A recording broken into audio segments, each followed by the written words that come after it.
semester. I see a lot of familiar faces who join us for a lot of our admin events, and I appreciate you all coming out today. If this is your first admin event, welcome. This is the African American Digital Humanities Initiative out of the College of Arts and Humanities here at the University of Maryland. And our core mission at AFHUM is to bring together the fields of African American history and culture and digital humanities. And we do that through a series of events, including our conversation series, but we also do that with our digital incubators, which we host with MIT, the Maryland Institute for Technology and Humanities. We have a new module for our digital incubators, which will be starting up in the spring on the movement of the body and the Black arts movement. So we invite you to check out our website and stay tuned for more information about that. But I do want to talk about who's speaking with us today, and we're very excited to do our last conversation series on the topic of digital pedagogy. We have 4 panelists that are joining us today. The first is Perdam Lindblad, who is the Assistant Director of Innovation and Learning at MIT. She will coordinate MIT's growing profile of courses and instructional programs, including the Incubator Series. Perdam has an MA in American Studies from Michigan State University and an MS in Information Science from the School of Information at the University of Michigan. Interested in digital in the graduate school, she's worked at Michigan State's Matrix Lab, as well as the Digital Tech Libraries and the Scholars Lab at the University of Virginia Libraries.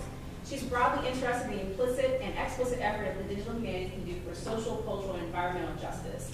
Applying principles from feminist interface design, Perdam and her colleague Jeremy Boggs explore how the process of feature development and public documentation shape the experience of users and render theoretical underpinnings of digital work more accessible. Sarah Patterson, who is joining us via Skype, teaches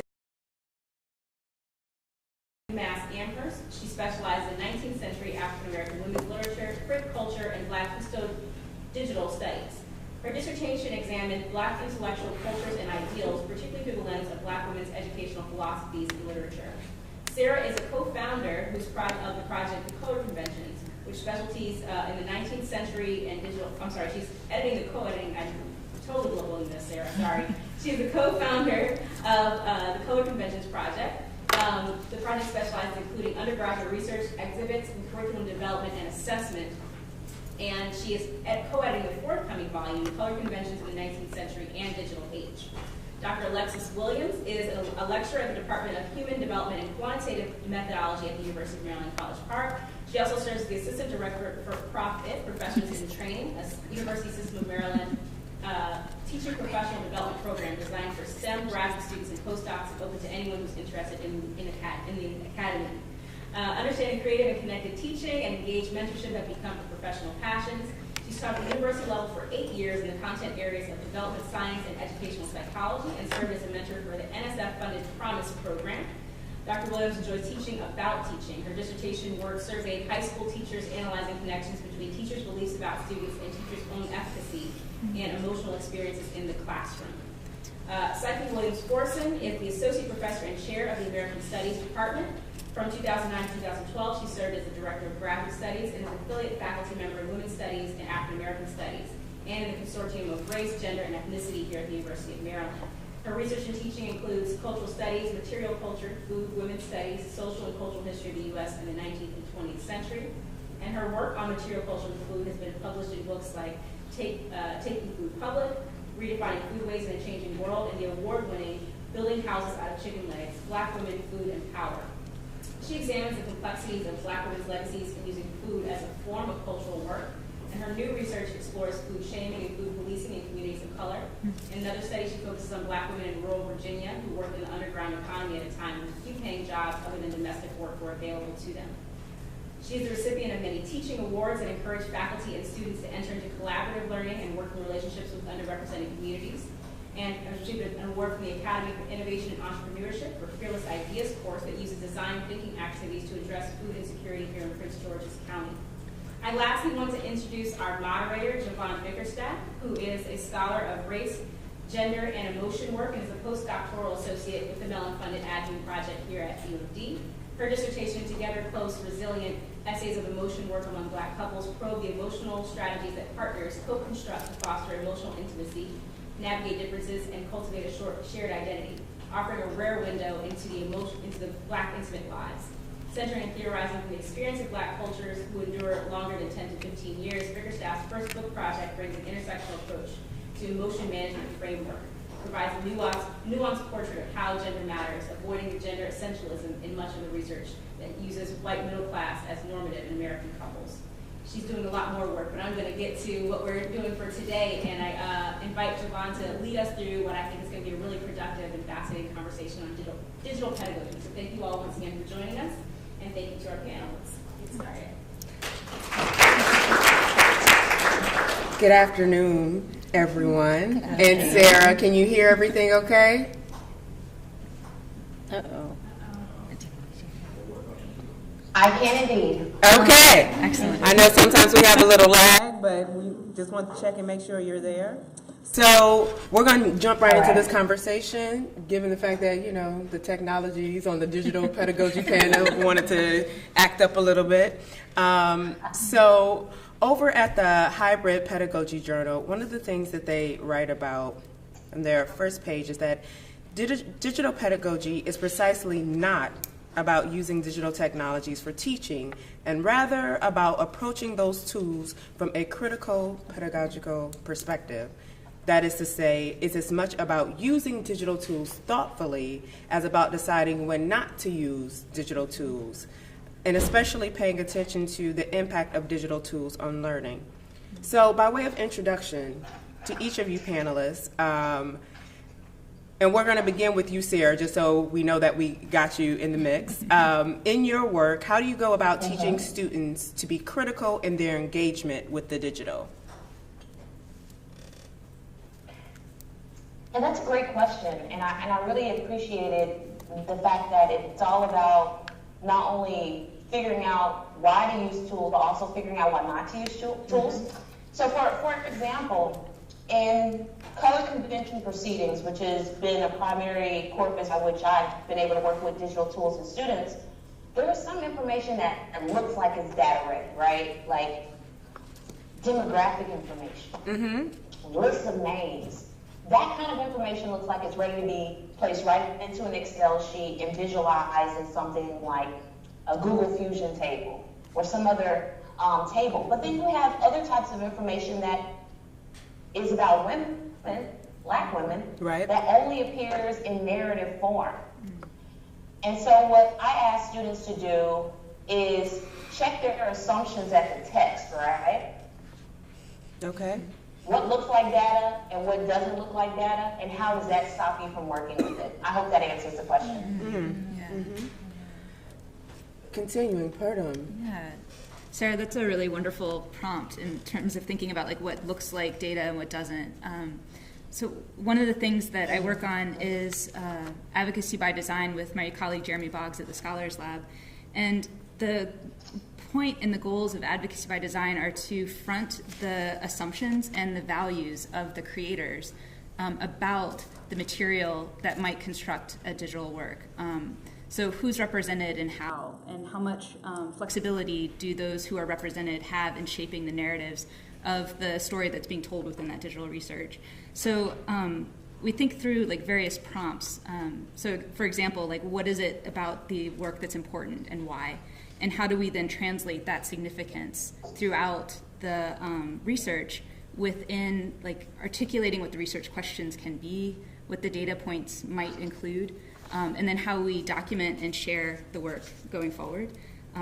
So I think thinking through like how to engage with what's important about the work before we even hit the shaping of the research question is something that's really a priority.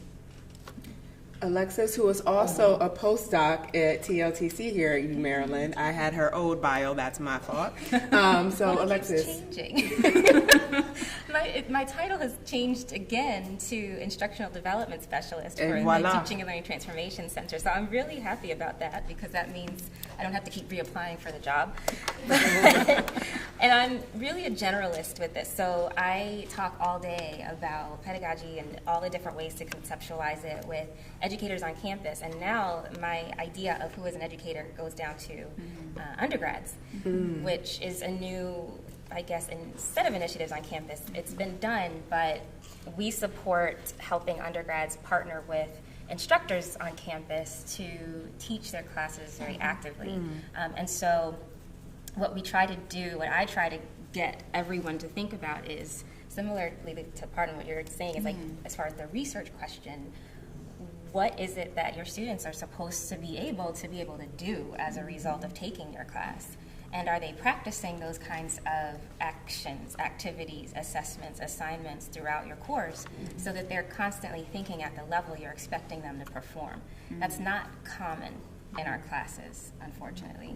So in that sense, the digital is a tool, just like we're thinking about. It's not the end of a line. It's not the answer to everything. You have to know how to use it, and you have to be able to map out the direction that you expect that information to take, and then constantly assess, is it going the way that I think, and why or why not, whether it's qualitative or quantitative. Right. So in the late 90s, American Studies started using the digital platform back when on this campus we had the AT&T lab.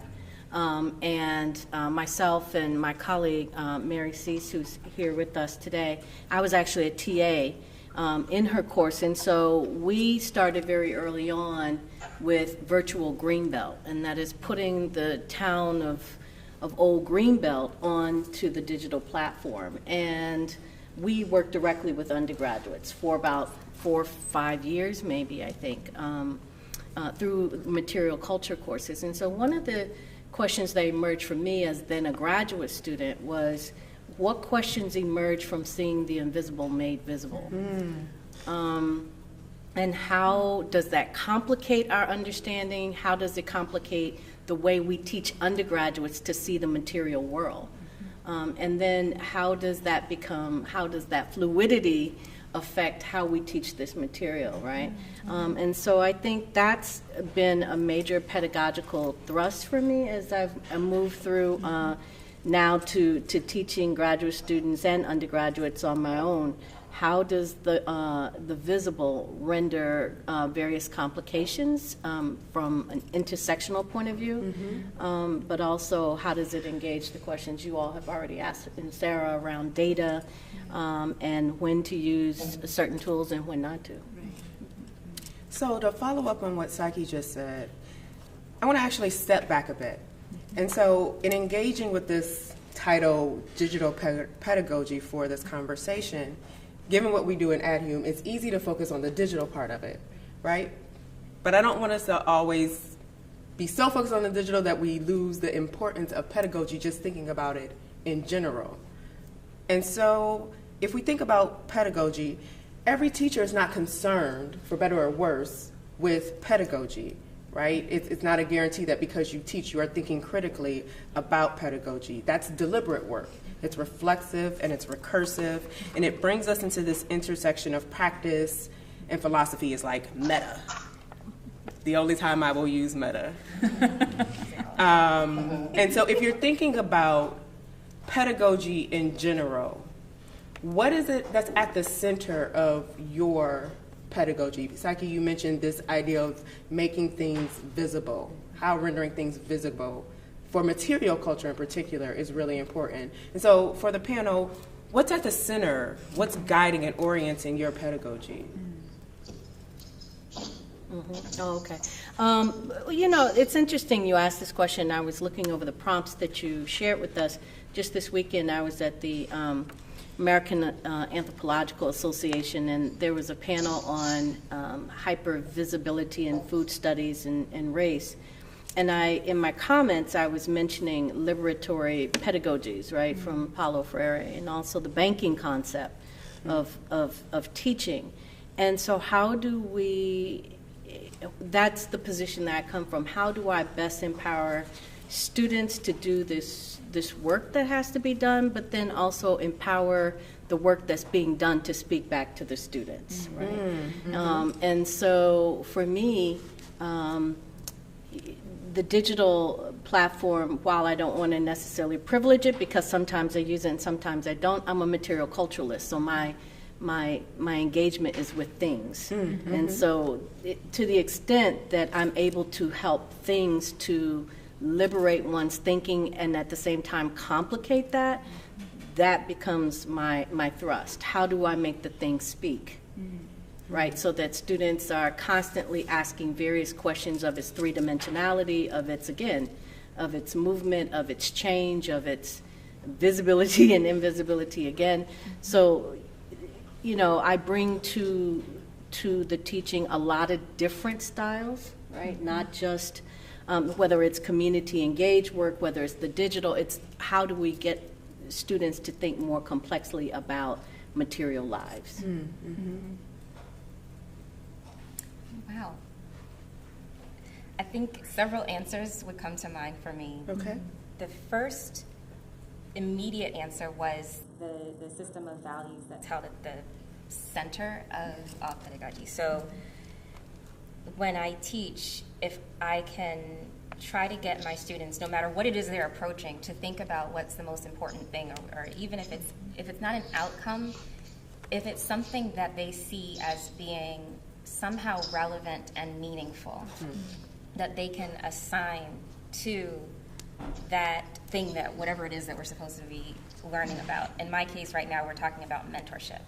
So if you actually care that students are learning in your class and they're able to go into the next part of the course sequence prepared for what they need to know and apply, that might change the approach that you take with communicating with them.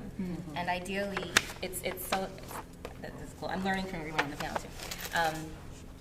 When you talk about things speaking, I love that, just because I also try to get people to think symbolically, like in different ways, maybe in ways that traditionally certain symbols have not been assigned in their minds, so that you can trigger a little bit more of the connections in your brain. I think a lot about neuroscience, so that it's easier for you to come up with solutions, to think creatively, to kind of lose yourself in that learning activity, as opposed to being so concerned about what's being enforced upon you in your learning. I heard a deep Sarah, so I'm going to ask you to chime in. Sure, I'd be happy to. I was just, I'm really enjoying the comments about relevancy, about creativity. I mean, for me, I think so often about how can I make sure that students have an opportunity to engage with contemporary and historical social pulses. What's going on in life for everyday people. Making the quotidian not something that's normal on a sort of obscure level, but something that's really interesting and a site for continued study. And that's been one of the cool parts about using digital tools and being interdisciplinary in how I'm asking students to look at historical information. It means that in a lot of ways, I'm just asking them, what about the past can you see happening today, and vice versa? And it's a core question that I think doesn't always get asked. And so I ended up getting really interesting results from students. So to talk on a meta level, in just one example, there was a student who came and worked with the Colbert Conventions Project. Eric, very bright, was a biology major, but also an English major, so he had already been invested in this interdisciplinary crossover appeal of working with the project. He wanted to work on convention minutes and like figure out where they went, how many were distributed, so on. And so he did that work with me. We would sit down and work on like method, like how we're gonna come up with information, like how we're gonna capture it in data, and so on and so on. But the meta part is that he ended up going to work with the Equal Justice Initiative. Oh, wow. This was something that wasn't just a thing he did, for a year or two. This is something that altered his life. It altered his career aspirations. And it made me feel like made me feel like I did something, something good. So I think it's about relevancy. I love that, relevancy, yeah. How do we make sure that history and the moment are always front and center for students? Perdo? Yeah.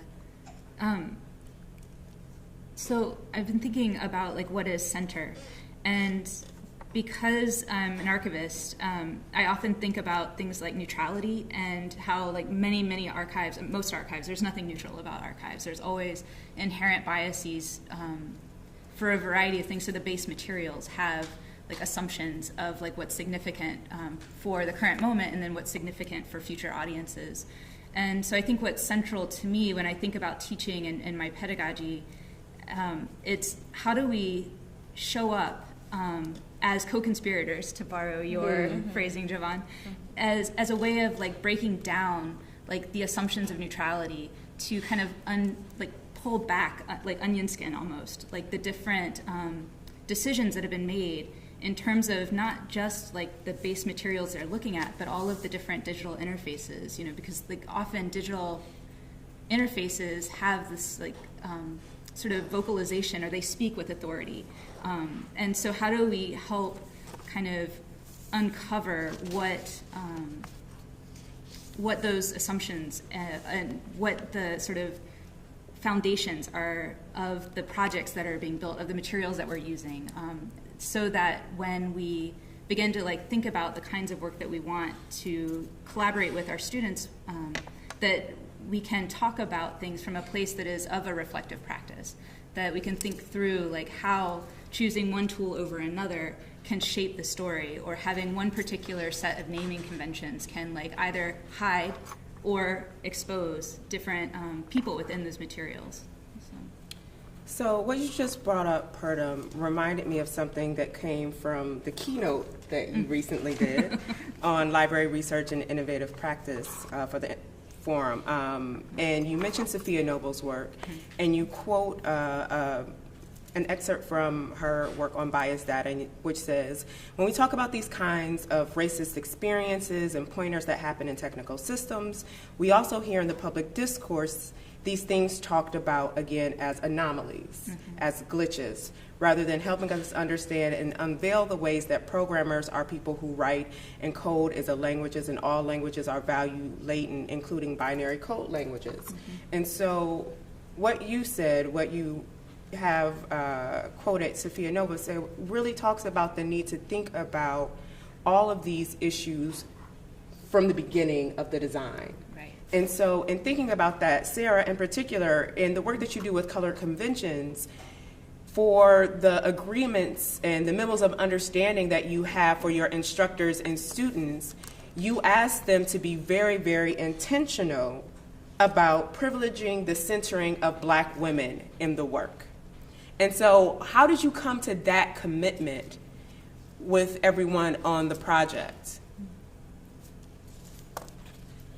That's a great question. It's one of the most exciting questions for me. When we first started working on project, we were all sitting around in grad class and talking about what we could do, what was possible.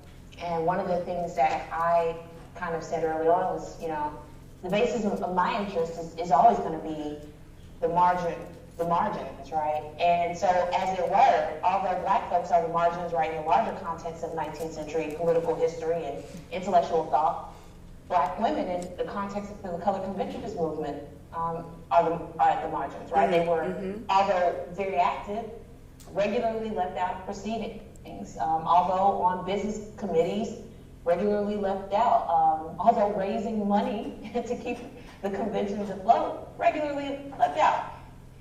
So, a part of that conversation had to be saying that we require challenge in what we're doing.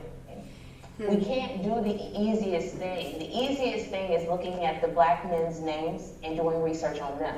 The harder thing to do is to look 2 or 3 levels deeper and figure out what societies, what boarding houses, what materials, as Psyche has pointed out,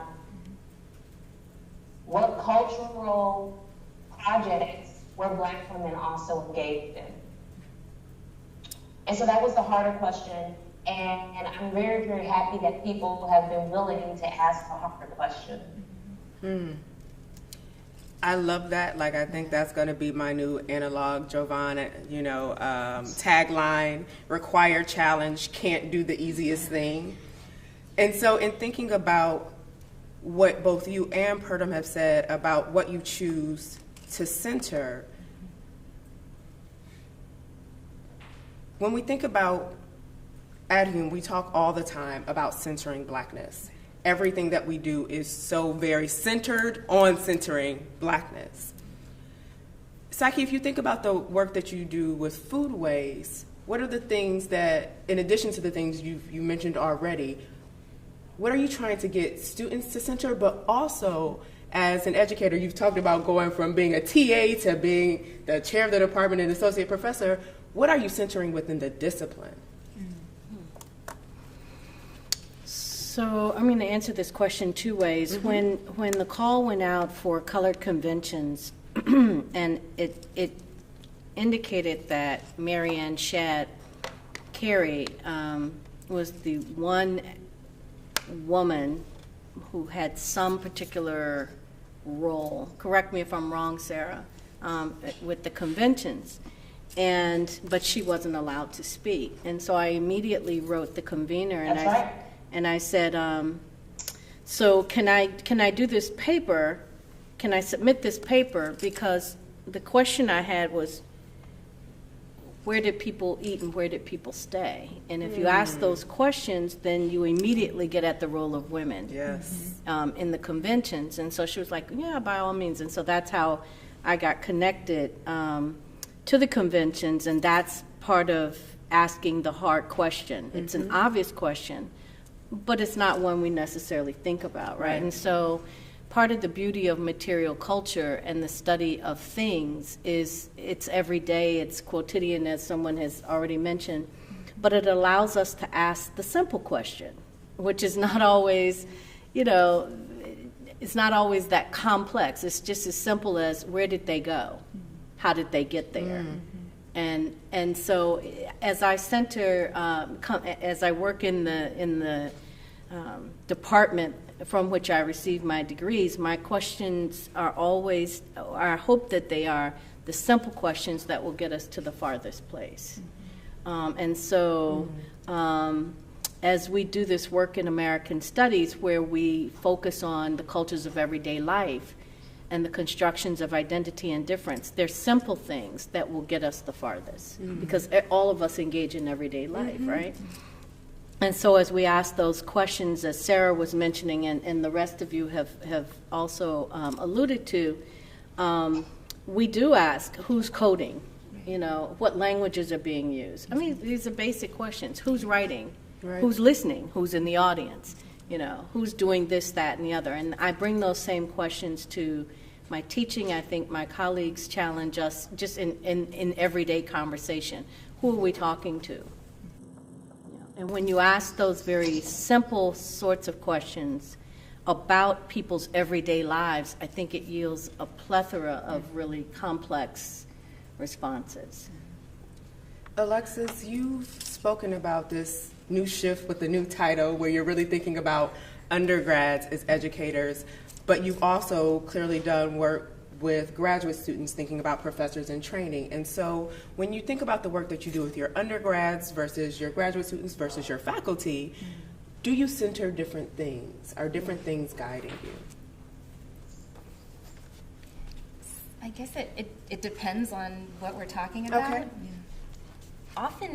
Often no, I'm not focusing differently or centering differently. And as I was filling in this little drawing, I have to draw to think and write to think. I have this like Blackness in the middle of three little circles, and just like, so, okay, we're centering it, and then I drew relationship over top of that, because thinking about who are we as we are speaking, who are we talking to, who is our audience? I ask that question to almost everyone I'm working with and brainstorming with as far as teaching is concerned. I just had the conversation for my undergraduates about creating a mentorship portfolio. Who's going to be reading it?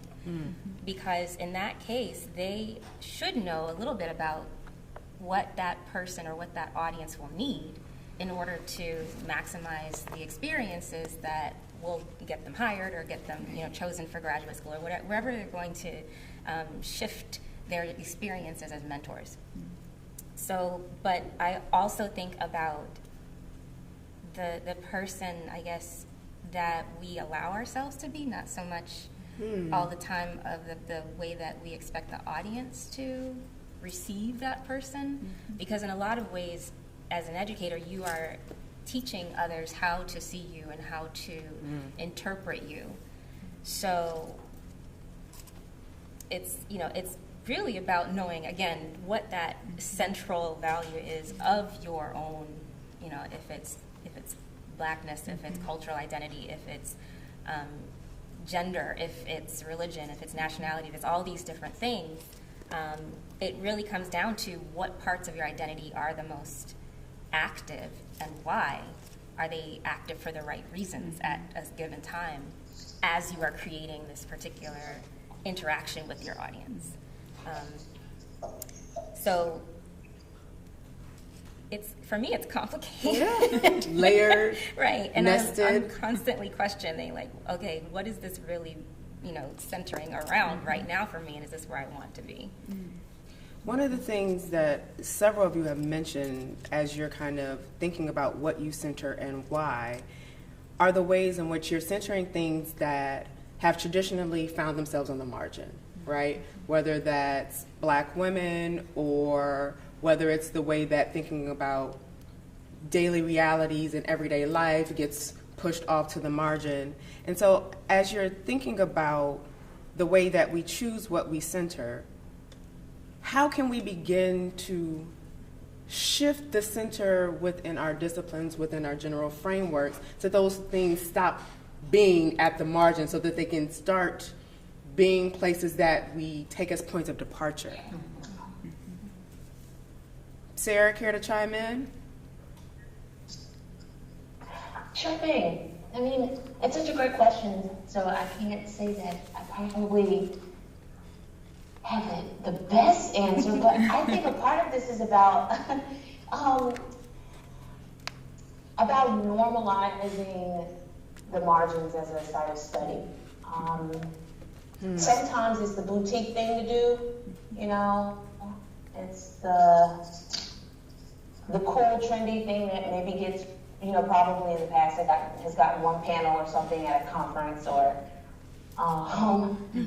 it's the one piece of literature on the syllabus, right? It's the African American writer, and that's the boutique piece. So a part of it, I think, for me is normalizing the margins, making extensive, in-depth, deeply inquisitive conversations about women, people of color, and quotidian life, something that we do regularly. I think too, for me, it's about looking at notions of exceptionality and asking tough questions about that. In some ways, we can only talk about Frederick Douglass so much. We have to talk about Mary Ann Shakiri too, because they were really in the same cohort. And sure, Douglass has the sort of speech-making capacities that's going to make anybody's blood pump. But Mary Ann Shakiri was pretty brilliant herself. And so I think for me, I'm always, because I write out notions of exceptionality, so I'm always thinking about how can we show that Douglass was awesome, but so was Mary Ann Shakiri, so was Ivy Wells, so was Frances W. Harper. Right. And we got to talk more about that too.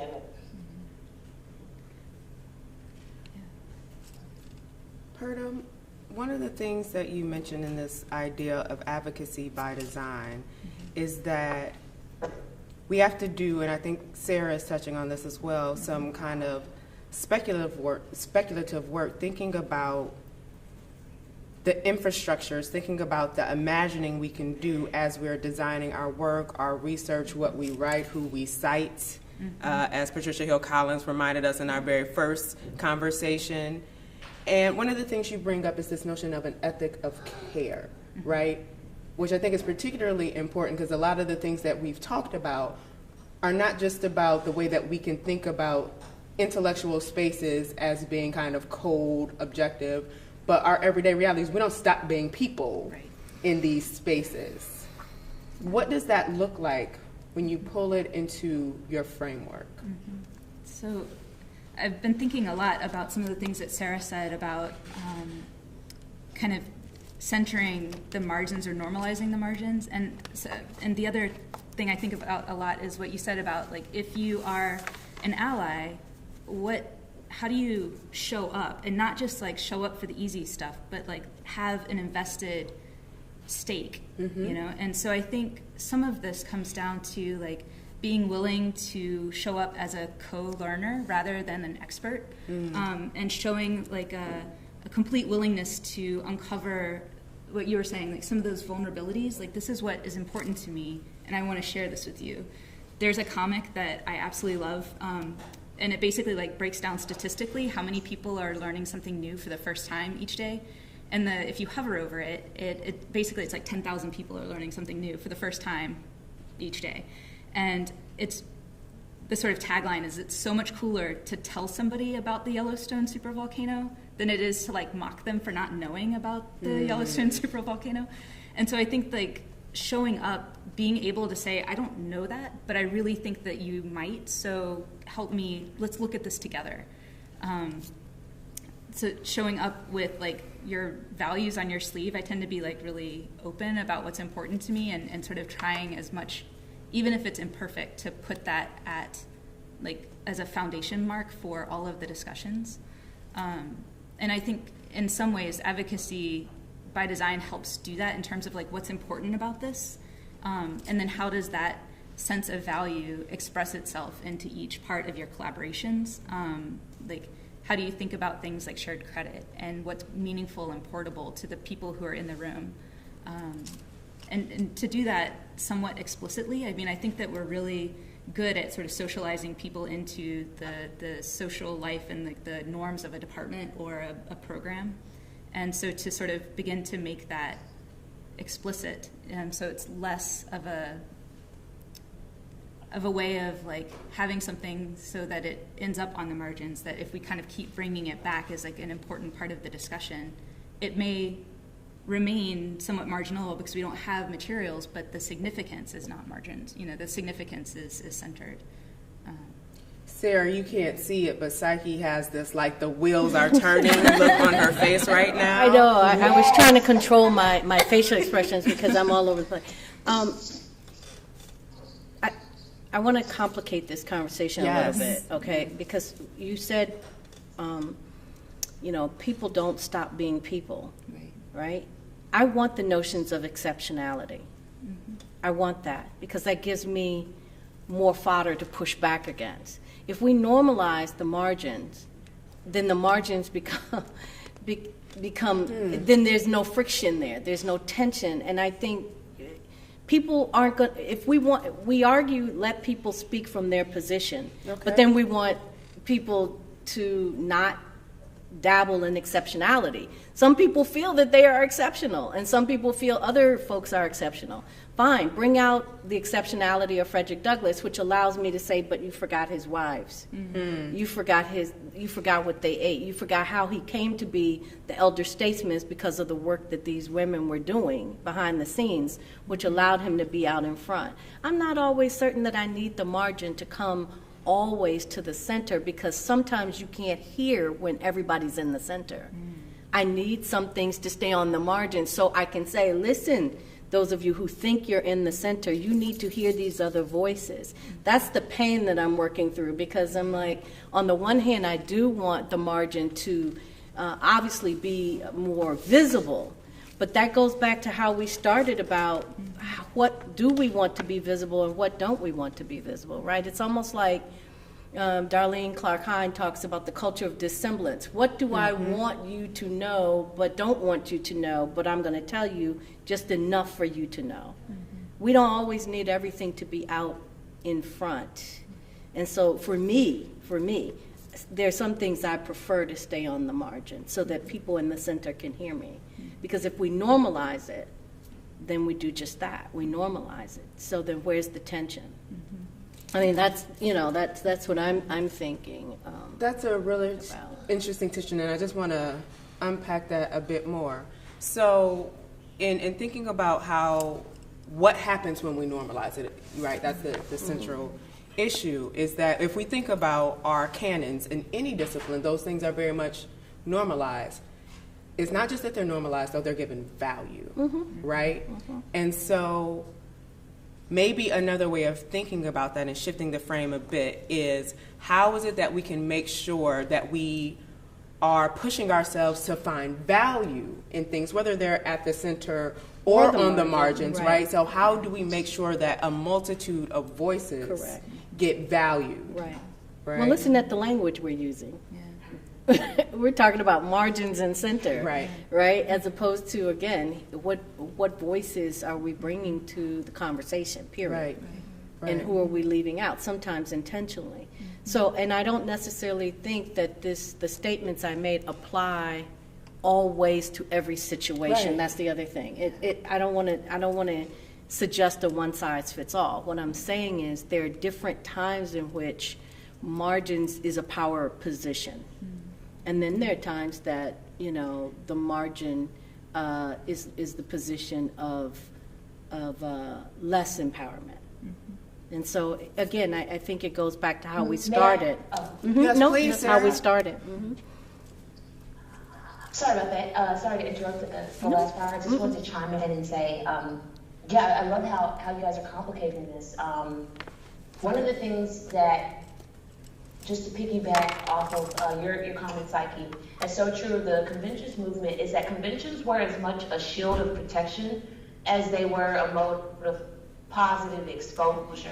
Not every community wanted their name publicized because they had to deal with the threat of mob violence, or the threat of losing jobs, or losing just personal security. And there were moments too where early in the convention movement, when they were creating data about themselves, they got to the point where they wanted to stop using color signifiers. And when we're looking at it today, it's like, why would you want to do that, right? Like, that makes it really hard for you to know how you're doing in relationship to other people. But at that moment, even though it changed, at that moment, that was a way that they could protect themselves against the racial animosity that was happening. And one of the ways that students that I work with have studied that kind of example is by looking at the debate that they're having about exposure versus protection, as opposed to trying to force data about color. And I hope that makes sense. Perhaps I might be breaking up a little bit, but I just actually wanted to give an example to say, Psyche, I think you're absolutely right. And I think it's much more complicated than normalizing a piece of literature by putting it on a syllabus. It's also about respecting the reasons why it was on the margins in the first place. As we think about this notion of digital pedagogy, I want us to think about how we engage with our students a bit. And correct me if I say this name wrong, pardon. Pete Rohrbaugh? I think Rohrbach. Sorry, if not. Writes in Occupy the Digital, Critical Pedagogy and New Media.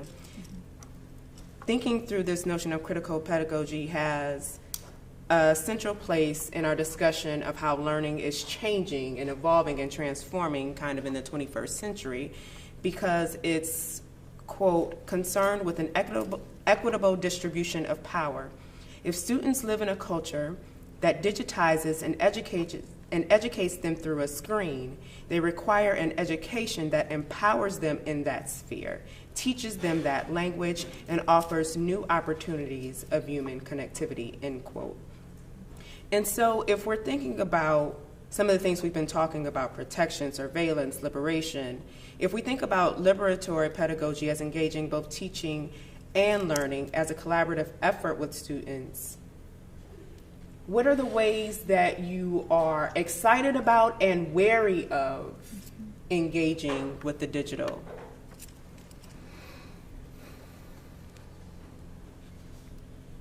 I have a quick answer, and yes, then I could probably go on for a really long time about this. I think the thing that scares me the most is the speed at which momentum can get picked up when, let's say that there is something that, like a new term. My favorite one is, I think, cultural appropriation, because most of the stuff that I see people talk about is like, that's not cultural appropriation. But it becomes this popular term that gets thrown around, and then you label all of these things online or, in conversation with people.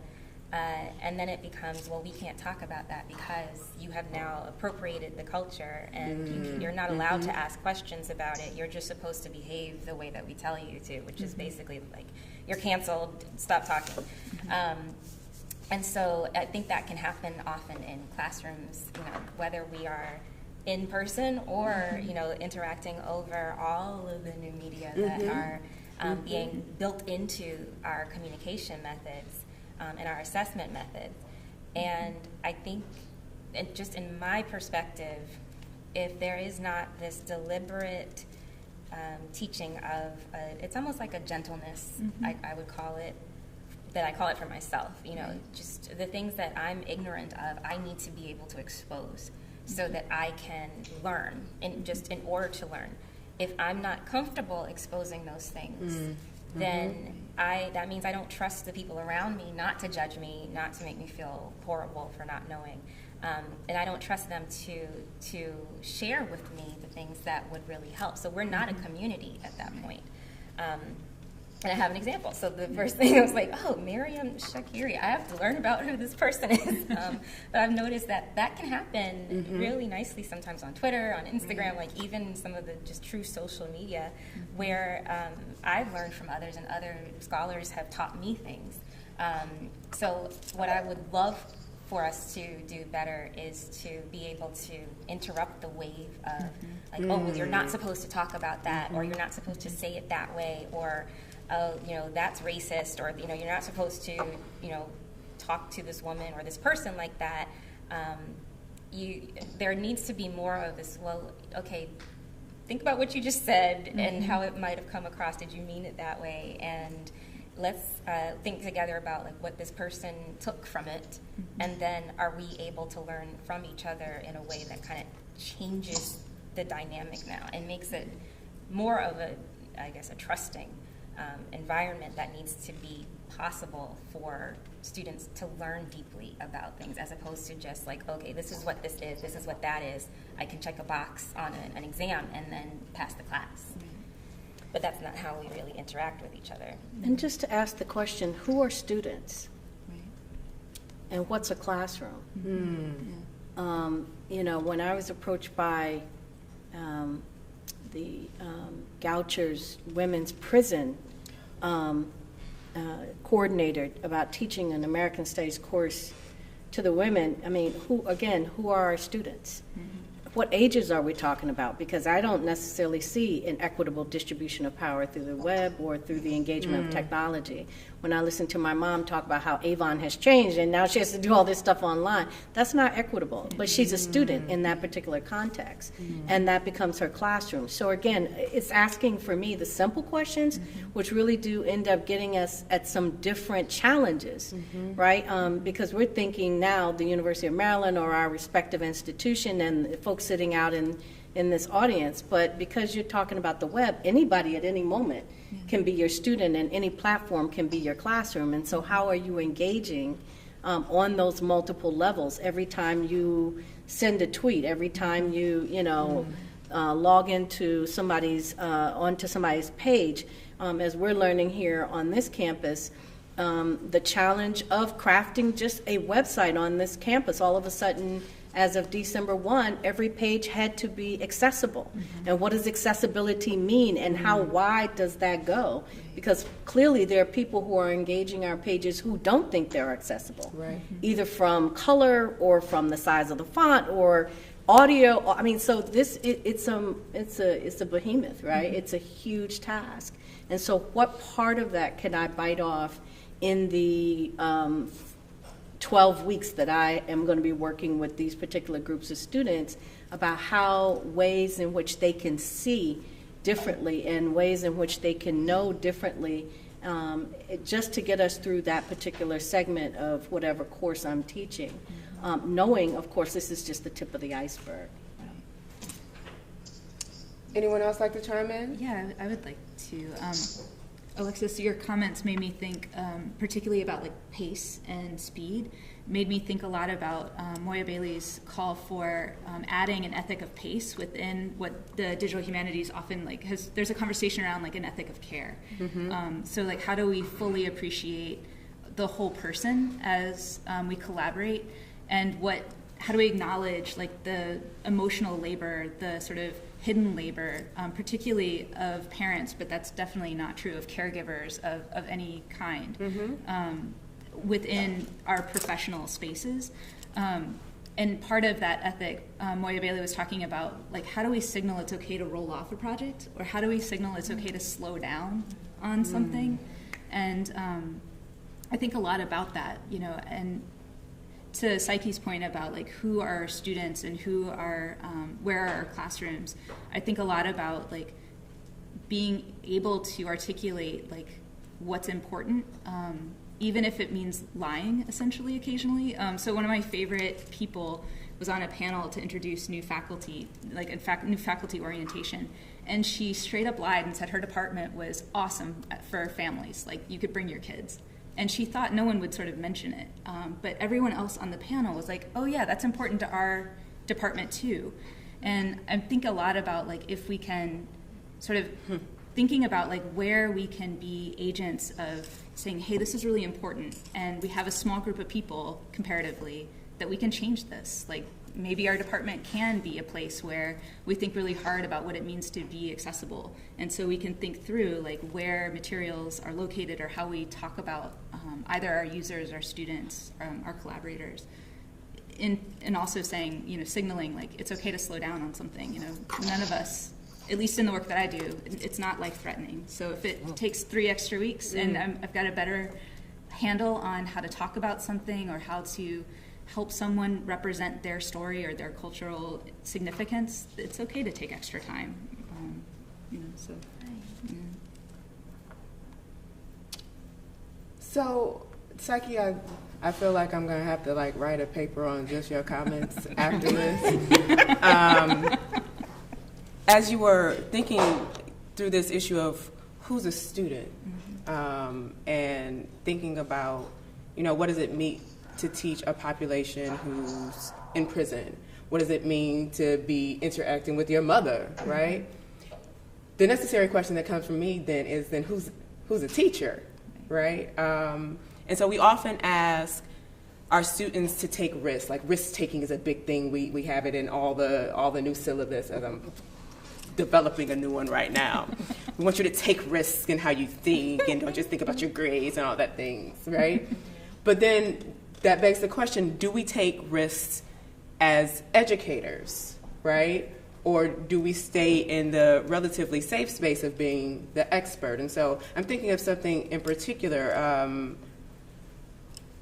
Teaching first-year writing recently at another college, I, at some point, had to throw away my syllabus because I couldn't give my students what they needed, which meant that like I was freaking out in the middle of the semester. But I was freaking out because I needed them to be able to lead, because this is first year writing. So if you don't get this, you all messed up for the rest of your career, right? And so the folks on AdHum know how I feel about the words and saying what you mean. Right. But that meant that I had to say that I came in thinking I was the expert, and I'm going to need to throw some things away, and I'm going to need to learn some new things. And so are we taking risks as educators so that we really take this notion of co-learning seriously? And so one small way for me, what that meant is that instead of having them write the papers and then giving all the purple marks, because they won't be read, they're too scared when they're read, so I give them purple marks. What I do instead is I have them write the paper, and I do the kind of thing I do with my niece, which is rose, bud, thorn. What worked in this piece that you wrote? What are you excited about evolving in this next revision? And what was the part that you ran into a barrier with? And so I respond to where they're at so that I can help them by starting with where they're at, which is not usually where we start. And so how can we take risks as well? Because if we're asking them to put something on the line, it's only fair. you have to take the risk of letting them speak. Right. And I guess that's what this is all about. Like, who are we allowing to speak? You know, who is, like, just from the beginning of the conversation, who is taken seriously? And as instructors, are we learners? Are our students teachers? And is there a constant exchange? My dissertation advisor used to infuriate me because she always talked about this process. She's like, it's all about the process. And I'm like, stop saying the process. But after that, I finally got it, and I got out, and I'm like, oh, it's all, it's just the process. This is not just this one stagnated thing. And I'm just like, oh my gosh, I sound just like her. But it's so true. There's not this one linear path to learning, to interacting, to research, to any of it, to being successful, whatever that means. It's all circular and cyclical, where if you're not going back and forth and engaging and re-engaging and starting over and reinterpreting and reassessing and recalibrating, then more than likely you're kind of failing. Like, I think that's what true failure is. And so this sense of risk-taking means that I have to trust you to take that leap. I said this about relationships a long time ago. Like, anyone who asks me to trust them before they've actually shown me that they're trustworthy, I'm definitely not going to trust. Like, don't ever ask me to trust you, and I just met you.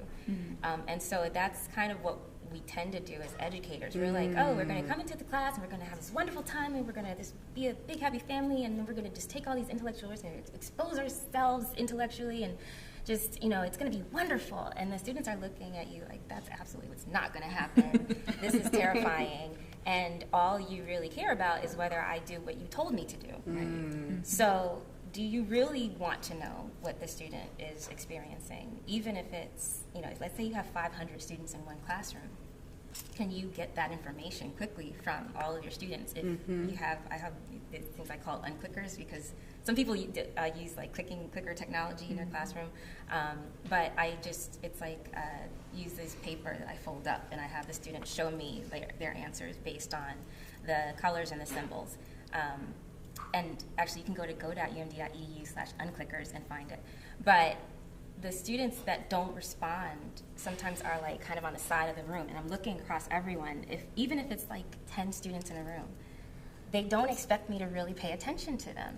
As I'm asking, okay, respond to this question. What's your opinion about this? What do you think? And I inevitably will have some students who are not responding.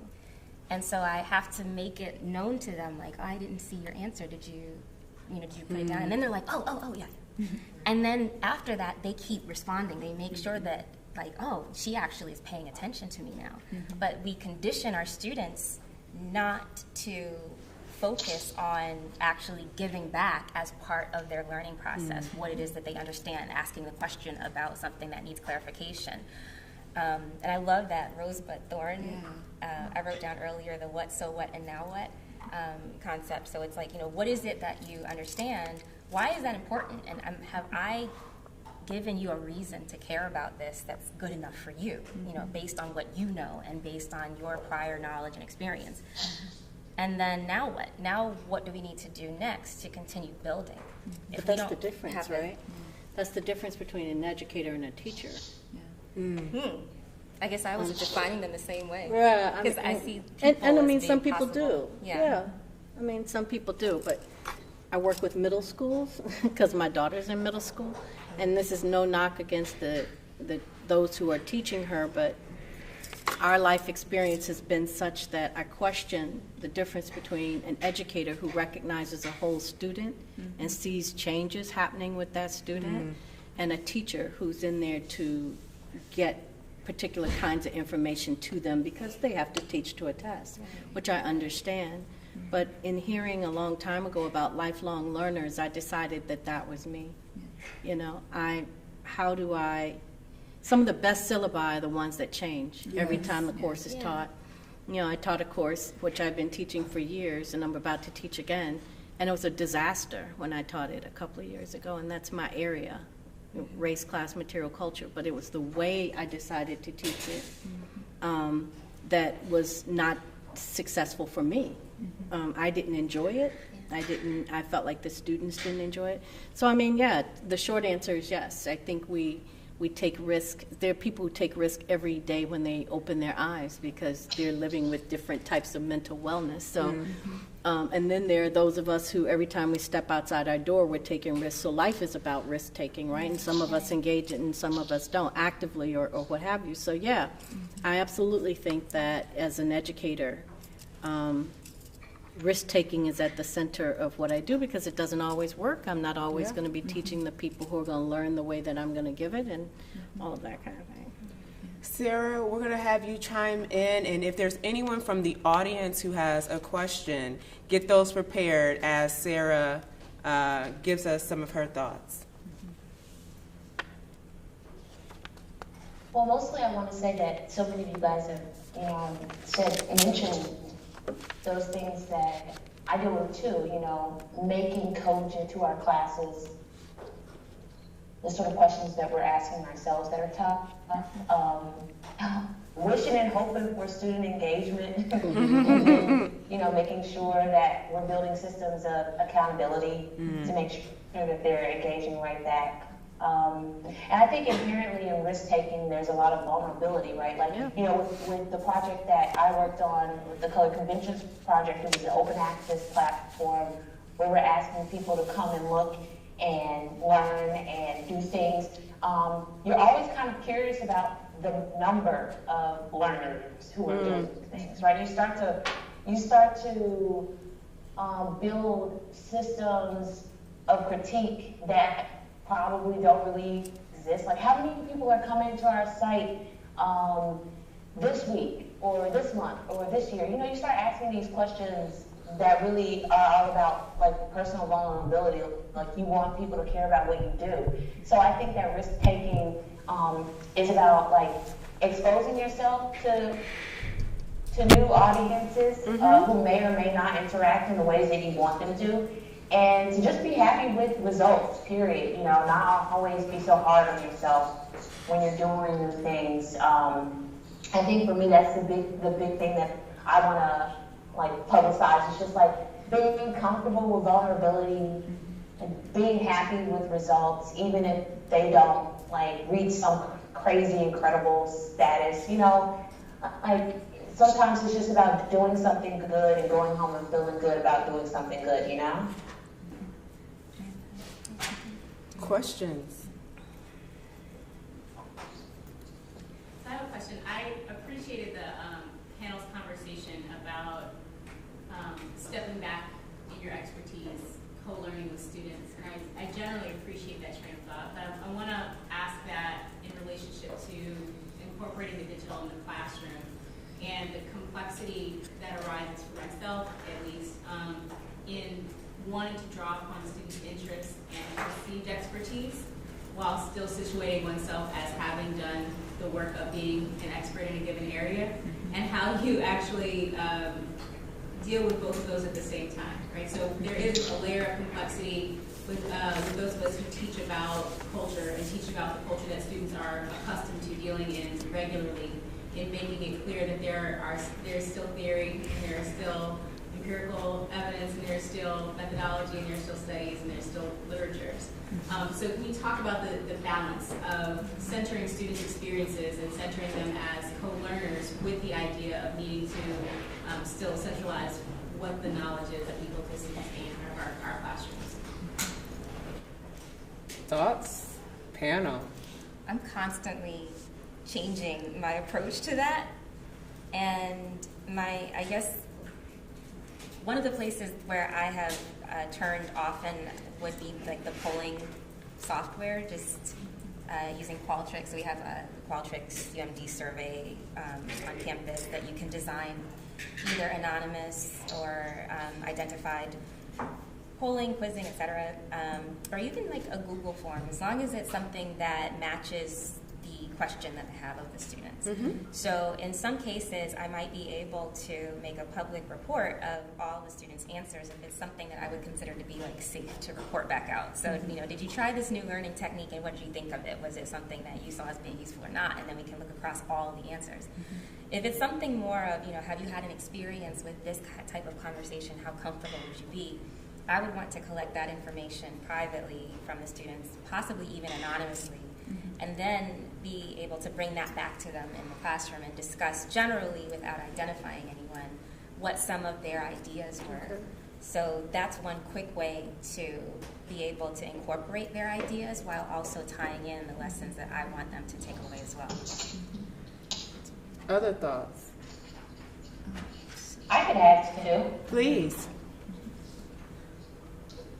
Well, one way I've done this is to emphasize the relationship between creative content and format, right? So one time I asked students to write a cultural essay on street life and the color conventions, which really meant whatever you conceive of as street life, you get to define that, but you still have to go to like respected sources of information, right? You have to consult the minutes, you gotta go to census records, you gotta use MLA format to format the essay, and you gotta give us like the work cited list. So I felt like that was a way that I could encourage students to use their own experiences to define something like street life, like when, like what you did, how time. Mm-hmm. But you still like meet pieces of class, right? So that'd be my quick response. Pardon? So I often am in a position to teach people who are quite expert how to do something new in terms of like learning a new technology. And so one of the things that I really like to do is, and I think AdHum has been excellent at this, is like helping people articulate what expertise they have to get a sense of like, so you know how to do a close reading. You can do a close reading of an interface or a website, and so we can take some of those skills and port them over and sort of help make that bridge to like how you would think about a digital object. But the other piece of that is to also kind of expose the work and the practice that comes into gaining a skill that someone who's spent a great deal of time with, learning a new programming language or learning how to do GIS software, whatever that technical skill is, that there is both a sense that there are bridges between existing skills that you can get a leg into, a way of understanding and engaging with that digital skill, but also expose out the work that goes into someone who's truly an expert at that space, so that, and in a way, that kind of exposure helps make things like shared credit more meaningful, because then you've already articulated out like the process, the work, the dedication that everyone in the project has come to, and it's going to look different for different people. So what do people need out of that collaboration? But then it also helps kind of build a space where we can think through like how to map vocabularies that make sense for each other. I think we have time for one more question, if there's a question in the audience. Thank you all for your comments.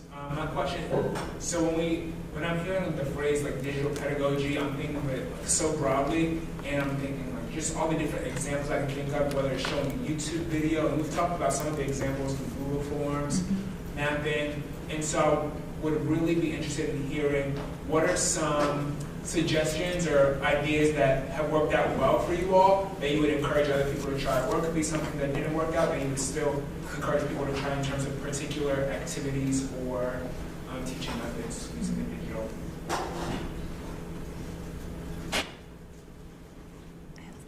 Go for it.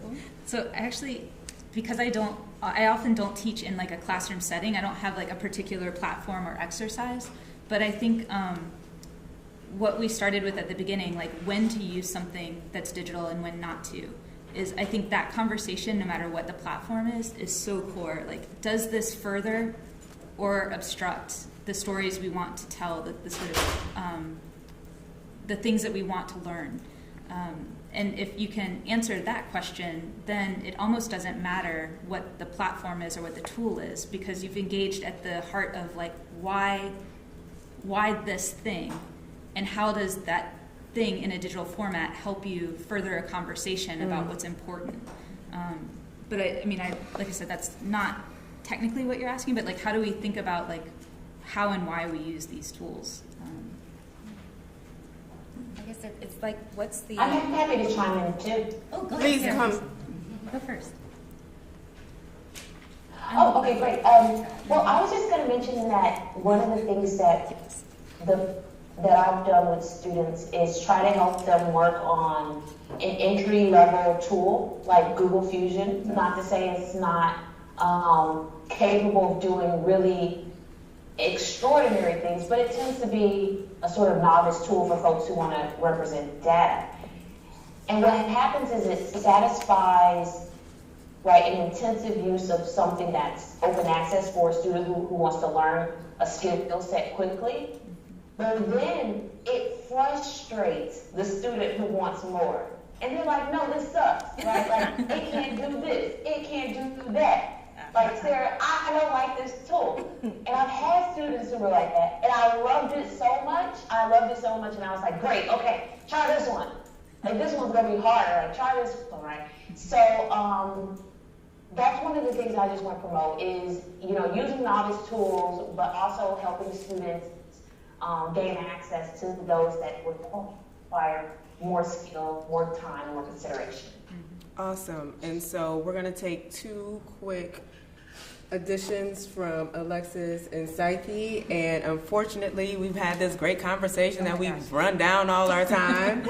But what a better place to end on than thinking about what we can practically do if we're thinking about that. So Alexis and Psyche?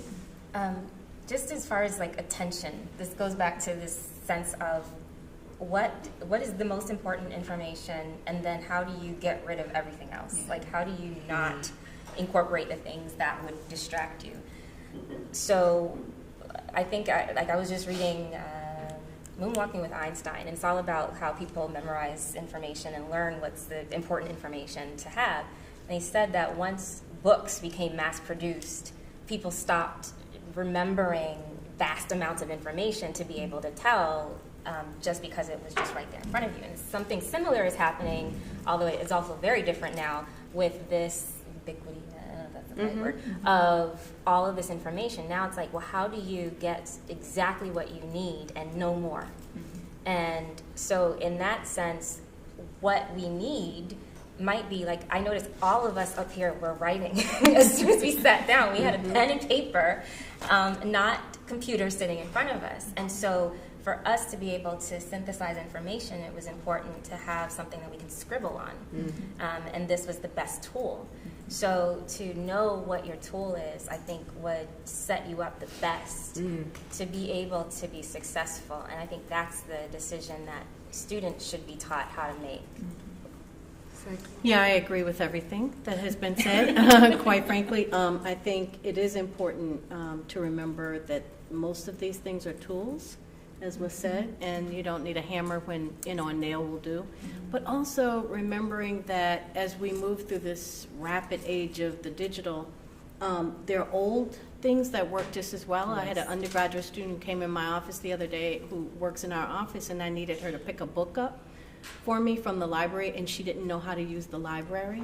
And I was astounded because I forgot. I mean, she's a freshman, and she's not everything. They can, you can go on to ResearchPort or whatever. And so so remembering those old methods that also have utility, I think is equally as well or as good. And again, what is it you want the exercise to do? And for those of you who are interdisciplinarians, this is really important because there are different tools that go along with different pieces of information and different methods and theories you're teaching across different disciplines. And so as you're engaging all of those, don't think kitchen sink, but think deliberate and strategic about which ones are going to be best. And sometimes those are the ones that require you to go to the library. Thank you, ladies, for this excellent conversation. Medea Purdom, Sarah Patterson, Alexis Williams, Psyche Williams-Forson. Thank you so much for joining us. Thank you all for being with us this fall, and we look forward to seeing you at our conversation series in the spring. Thank you.